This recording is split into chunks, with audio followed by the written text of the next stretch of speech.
Hi, this is Dawn again. I came inside just because the wind was getting a little bit vicious out there and just wanted you to be able to hear me better. So just a few messages directly for the Divine Feminine, Divine Masculine. First, I just wanted to thank those of you who did reach out. I did, when I was at the tail end of my trip in Ireland, I was able to dedicate some time just to prayer for the collective and offered to pray for those of you in this community. And a few people did reach out, and thank you so much. And it was my privilege and honor to include you in my prayers and light a candle for you and your union. So thank you so much for trusting me to do that, and wish you all just so much joy and peace on the journey, and grace above all else. Divine Feminine, I'm going to start there because I am one and I intimately understand what that journey is like. Now, it's different for all of us, isn't it? Many of us, so we're all at different points in our own journey, in our own spiritual evolution, soul growth journey. And then in terms of each sacred partnership is unique. And there are, just a whole range of dynamics from those of you who know you're intended to be, you are in a divine sacred union, but you maybe even haven't met the person, to those of us who are more certain of the specifics and perhaps have been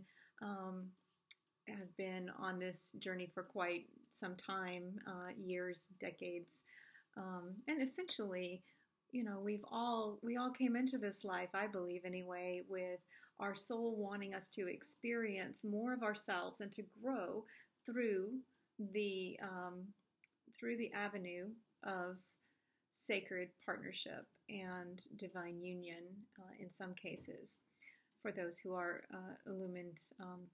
I'll use the term twin flame, but not crazy about that term, as I've said before. So, in any case, Divine Feminine, yes, we have, many of us, look at how far we come, first of all. Let's look at this. Let's just see the last couple of months. Maybe it didn't go like we expected it to, right? January, February, March, and here we are in the beginning of April. And as I mentioned in the front end of this video, I personally can feel the energy shifting and more opening up, but it's still not ramping up in terms of, for many of us anyway, in terms of maybe the way that we thought it would look. Even those who there's a lot of progress in terms of that partnership. There still are always surprises, and that is the joy of this journey. It's also the challenge, and many in the Divine Feminine who embody that energy predominantly. We all, in case you're watching this video and you're not clear, we all have within us divine feminine and divine masculine aspects. And our work in this life is a journey back to sacred wholeness, which includes integrating those two aspects within ourselves. And then also to make that journey to soulful transformation. Those are what I call the twin journeys in this life. And so there's the internal harmonization, and then there is how that plays out in terms of in the dynamic of your chosen partnership, your sacred divine union. And I will be doing a series of foundational videos when I'm led that I get the sign that the time is right, based on conversations that I've had with Yeshua, Jesus, who I'm very close to, and the angels, and then also my own observations in terms of this collective shift that we are making in terms of the redefinition of what it means to be in relationship and to be in an honoring, in essentially the reconciliation of the divine feminine and divine masculine, where that becomes the norm as opposed to what we have had, which is often a denigration of both. A lot of divine feminines perhaps think that it is only the divine feminine, the goddess energy, if you will, that has been suppressed, and that is certainly the case.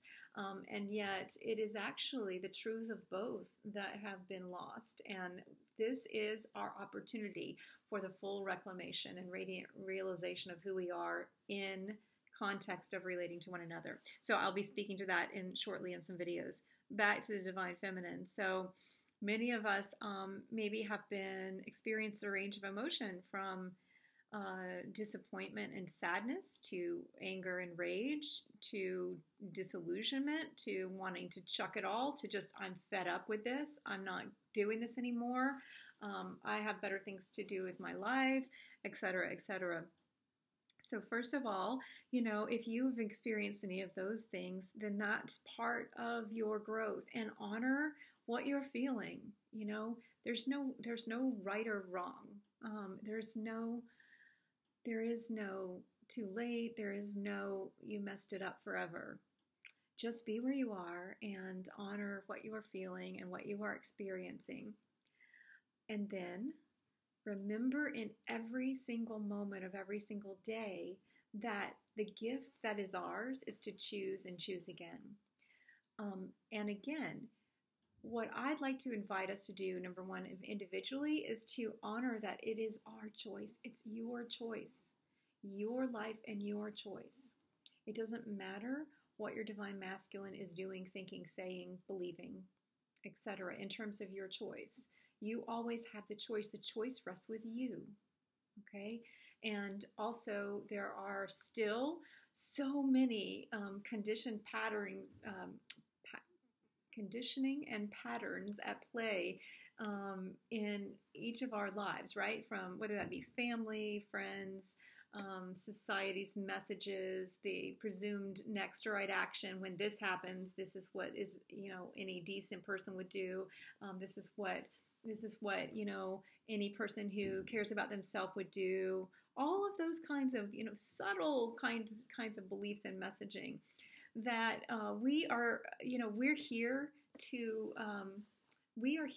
be authentic, number one, and to be true to who we know ourselves to be, and to draw upon all of the resources within us, the divine feminine, the divine masculine, and most importantly, to appear before the throne of grace, to come before God and to make the best choice that we can, given what we know to be true, given how we know we will be supported as we go forward by God, and given what we feel is the best, using both our heart, coming from our heart space, and not throwing aside the mind, because the mind has something to offer. It just needs to be the servant of the heart.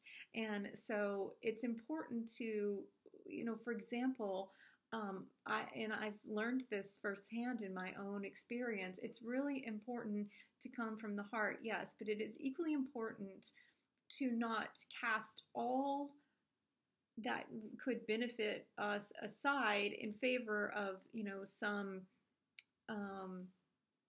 in other words, not to throw out everything, because that's not honoring of our heart, right? And so not to elevate the sacred partnership and or any other presumed truth that is intended to be, not to elevate that above your own well-being.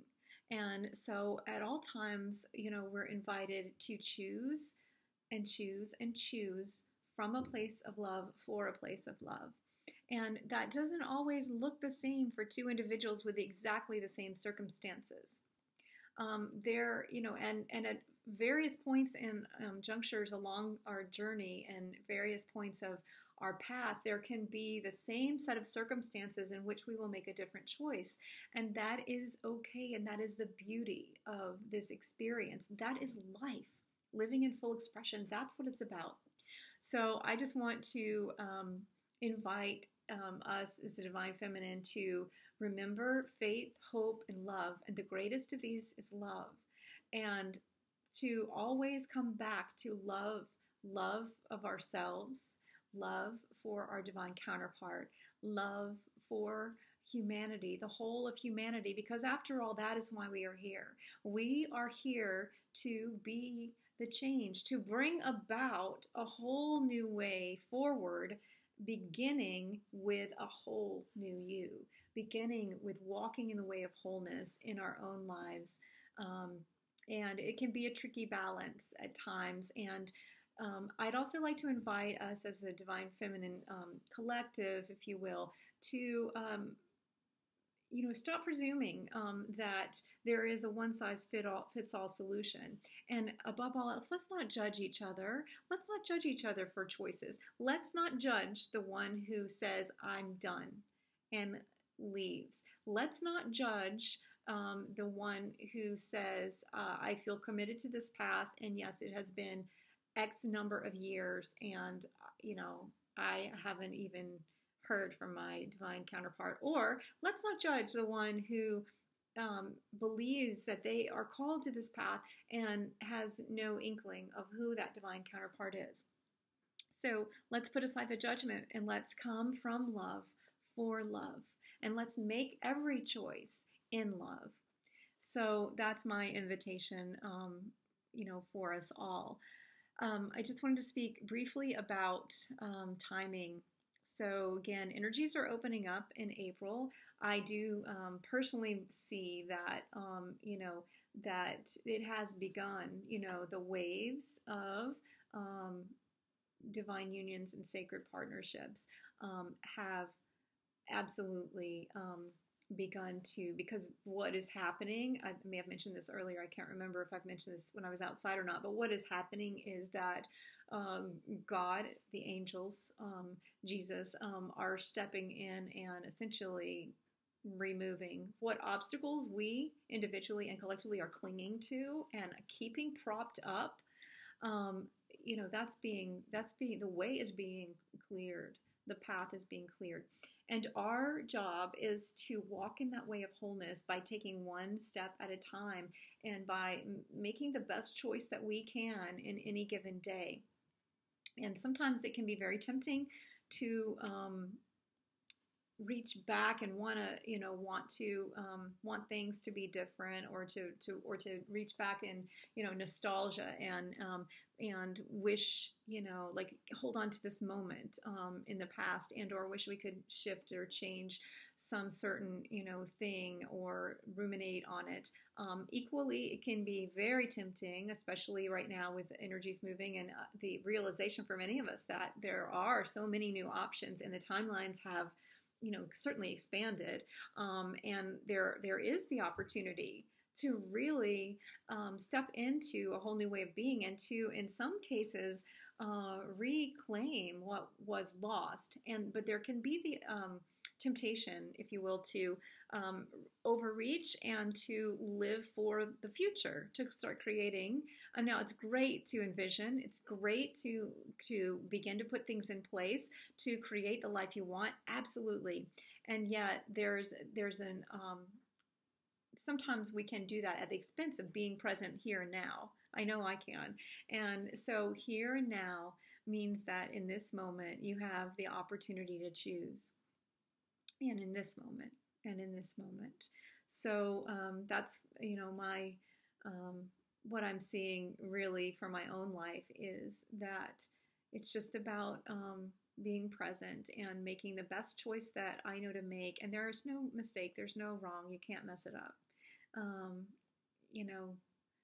No mistake you have made can be your grave unless you so choose. That's from my Cultivating Essence books and the 90 Days to Life program. And so remember that, and just trust yourself and love yourself and love and love and love, and use that heart, and don't throw aside your mind. Use all of you and step forward with all of you, and be prepared to meet in the moment your divine counterpart, or any other person that God places in your path, with the whole of who you are.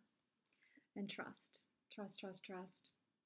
So peace and grace to you, Divine Feminine, and much love and honor to you, whatever your choice on any given day. Love yourself. So masculine, I have just a brief message. And this comes from, is informed by my few conversations I've had with divine masculines, and also my own experience and conversations, and messages, revelations from Jesus and the angels that walk with me. And it's this, that wherever you are, again, just like I said to the Divine Feminine, wherever you are and whatever choices you are making, love yourself, love yourself, love yourself. And ask yourself, am I in this moment right now, am I being whole and authentic? And do I want to experience my life from a place of wholeness and authenticity? It's your choice, absolutely. And if the answer is yes, then a couple of things that you can do is, number one, put aside judgment. Don't judge yourself. You may feel judged by your divine counterpart, or you may feel judged if the truth would be known by society or by your own standards.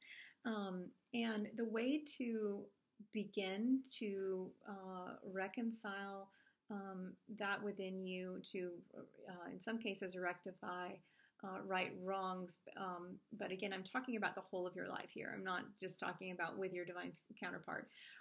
So the way to do that is literally one moment at a time, one choice at a time. It's not to make a big laundry list and feel really crappy about who you are and then get caught up in that same loop, that same cycle. Because many of us many of the divine feminine have walked through this. I want to say this to you. I know that I have, where you aren't even aware at times, at junctures, that you are caught up in sort of a codependent functioning with another person, or often with systems or groups. I often now, it's been 20 years, and while the pain is still very great for me, I'm actually often very grateful to God for removing me from multiple groups, systems, organizations, where there was systemic collusion and codependency, because while I always, kind of saw the patterns behind the scenes, even when I was in it, it's so insidious, and it can be very, very tricky and very difficult. So this can show up in your workplace. It can show up, when you are at your, whatever, golf course, the golf club, or, your church, or your, I don't know, what the community organizations, those kinds of things, or with your buddies when you're just, shooting the breeze with your buddies on the weekend. And so maybe educate yourself and really understand how codependency and addiction in particular can come into your life. And this does not mean you are shooting cocaine, and or that you are, is that even the proper way to say it? I don't know. But it doesn't necessarily mean the most egregious possible thing. It's not one thing. There can be addictive tendencies and codependent functioning in a variety of places, and but essentially what's happening is that there is a separation within, and you are feeling from the best that I understand, typically it is an inner guilt and shame that often, so it could be inner child in childhood, and buried so deep that you're not even clear what it is, but often it is actually ancestral, and or it's things that because we are sensitive beings, because we are here on a divine mission, that we actually agreed to carry certain, to take on the clearing of certain patterns. And it can be tricky, and it can be hard, and it can be at moments of the journey, it can be overwhelming, and we can feel like we're just never going to get it, and and there's often that message of I'm not deserving, I'm not good enough, or on the flip side of that, I don't need anybody, I'll figure this out myself, hell or high water, damn the torpedoes. And so I just want to say that I have a streak of divine masculine in me, and a streak of like more. Oh, what happened to my computer there? Okay, sorry. And that's funny. A streak of a fiery streak in me, and so I do understand. I do understand the resistance that many of you feel, and I also know from just I see it so clearly how that beautiful, strong leader, divine masculine is alive within you. And I realize that now this is not me realizing it completely because I don't have that experience of being in a male body and all of the expectations that society puts upon you with that. But I do see that within each one of you is something really beautiful and really unique, just as is true in the divine feminine, that you are here to bring forward something so beautiful, and in doing that, to be in that strong masculine place. But there can be a balanced divine masculine where there is a level of vulnerability and love and appreciation and honor, beginning with yourself. It has to begin with you. It can't begin with you, recognizing any, another, if you're in a relationship right now, your current partner and or the divine feminine, even, it can't be just about honoring and giving gifts, and it has to begin with you. It has to begin with you. So essentially, I'm saying the same thing, aren't I, to both divine feminine and divine masculine, which is love yourself, walk in the way of wholeness, one choice at a time, one decision at a time.